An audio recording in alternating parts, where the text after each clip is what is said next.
If you've ever worked with electrochemical CO2 reduction systems, you know the drill amazing lab results, but the devices just don't last. Salt buildup in the gas flow channels? It's a deal breaker.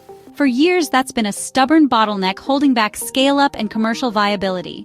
But now, researchers at Rice University have found a fix so simple it's almost hard to believe.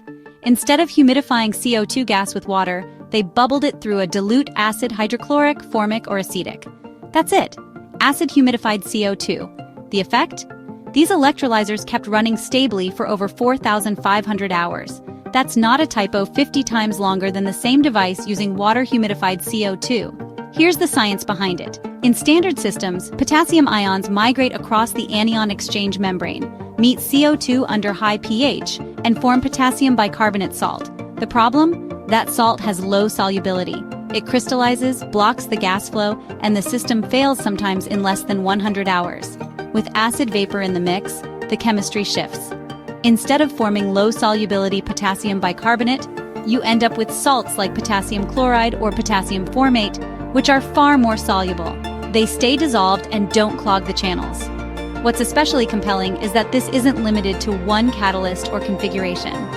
The Rice team demonstrated stable performance across silver, zinc oxide, copper oxide, and bismuth oxide catalysts, covering a spectrum of CO2 products from carbon monoxide to ethylene and alcohols. The method worked in both lab scale and scaled up 100 square centimeter reactors. Energy efficiency? No loss. Materials compatibility? No problem. Even the anion exchange membranes, which can be sensitive to chlorides, held up just fine with low acid concentrations. To confirm what was happening inside, the team even built transparent reactors.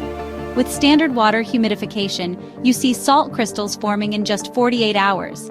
With acid-humidified CO2, no significant salt buildup even after hundreds of hours. Any minor deposits were dissolved and flushed out.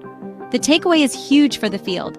This approach is low cost, easy to integrate, and doesn't require re-engineering your whole system. It's a practical, scalable fix that addresses one of the key barriers to commercializing CO2 electrolysis for carbon capture and utilization. This kind of durability, thousands of hours without failure, moves us closer to real-world deployment of CO2 technologies.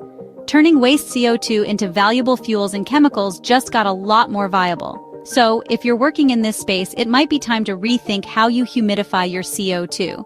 Sometimes, the biggest breakthroughs come from the simplest tweaks.